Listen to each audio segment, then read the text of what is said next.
네, 반갑습니다. HRSP 정원근 노무사. 장내성 노무사입니다. 네, 노무사님 안녕하세요. 네.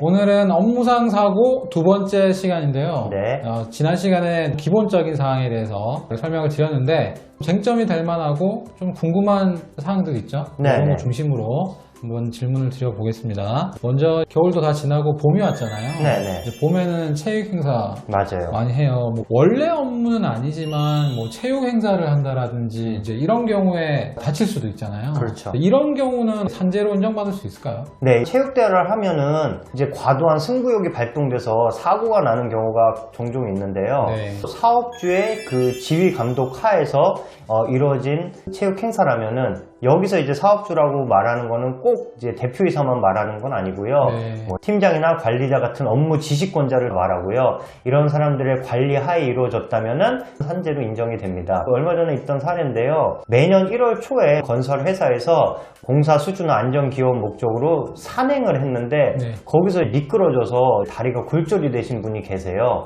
그런 경우에는 산재로 승인이 됩니다. 반면에 회사가 주관한 체육 행사를 하더라도 체육 행사가 다 끝났어요. 네. 그리고 나서 친한 동료들끼리 술 한잔 더 합시다 해서 2차를 가다가 사고가 났어요.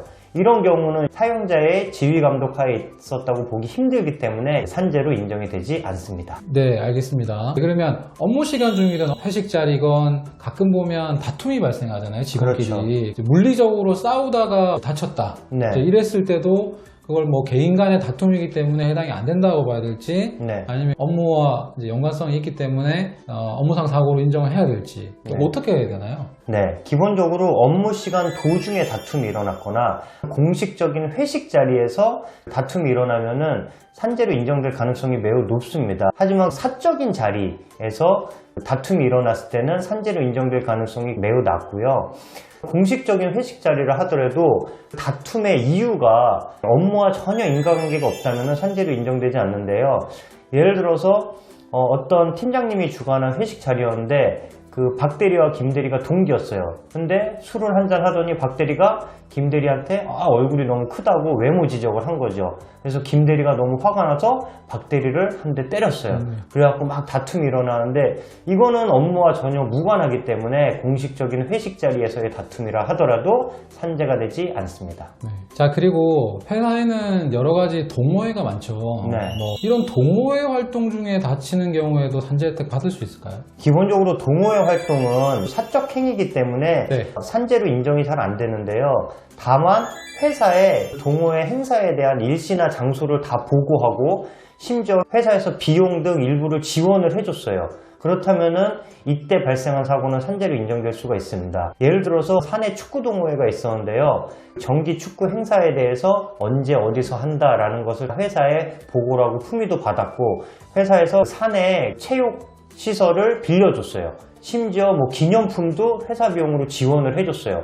이런 경우에는 우리 회사의 행사에 준한다고 봐서 이때 발생한 사고는 산재로 인정이 될 수 있습니다. 네, 그리고 요즘에 직무 특성상 콜센터라든지 서비스 업종이라든지 이제 이런 분야에서 일하시는 분들은 네. 감정적으로 우울증이 오거나 상처를 받는 경우가 이제 있잖아요. 이런 경우에도 그 산재 승인이 가능한 건가요?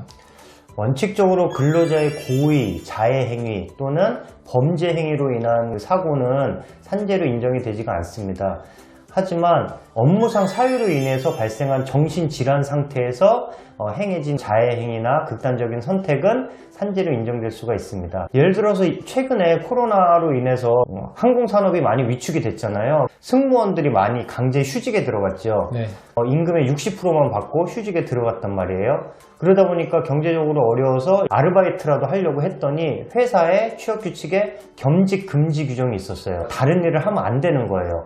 그러다 보니까 일도 할 수 없고 그렇다고 복직을 할 그 기한도 명확하지가 않고 계속 집에만 있고 이러다 보니까 너무 우울증이 심해져서 결국 극단적인 선택을 한 사례가 있는데 산재로 인정이 됐습니다. 네, 그리고 마지막으로 질문 드리면 근무 시간 말고 휴게 시간 중에 네. 다치는 경우 있잖아요. 제가 네. 아시는 분도 이제 밥 먹으러 보러 가려고 나가다가 네. 이제 유리문이 있는지 모르고 얼굴을 부딪혀가지고 아이고. 이제 코가 이제 내려앉으신 분이 이제 있었거든요. 네네.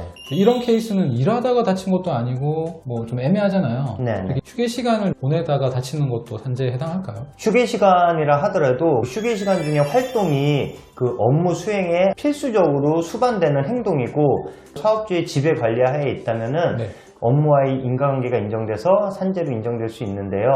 예를 들어서 직원들이 점심에 밖에 나가서 공장 밖에서 식사를 하고 돌아오다가 계단에서 넘어져서 사고를 당한 경우가 있는데 산재로 인정이 됐습니다. 네. 그 이유를 봤더니 일단 팀장님하고 같이 식사를 하러 갔고요. 그리고 공장 안에 사내 식당이 없어서 매일 외부에서 식사를 할 수밖에 없었습니다. 이런 경우에는 업무상 필수적인 부수 행위로 인정이 돼서 산재로 인정이 됐고요. 반면에 똑같이 점심시간에 나갔다 왔더라도 우리 강아지가 좀 아파서 강아지를 돌보러 잠깐 집에 갔다 온 거예요. 그러다가 사고를 당했다면 이거는 사적인 행위이기 때문에 산재로 인정이 되지가 않습니다. 네, 두 차례에 걸쳐서 업무상 사고와 관련한 부분들을 좀 살펴봤습니다. 아무래도 산재는 예방이 제일 중요하고 이제 발생하지 않는 게 제일 좋은 것 같은데 혹여나 산재가 이제 발생했다면 이번 영상 참고하셔서 활용하시면 이제 좋겠습니다.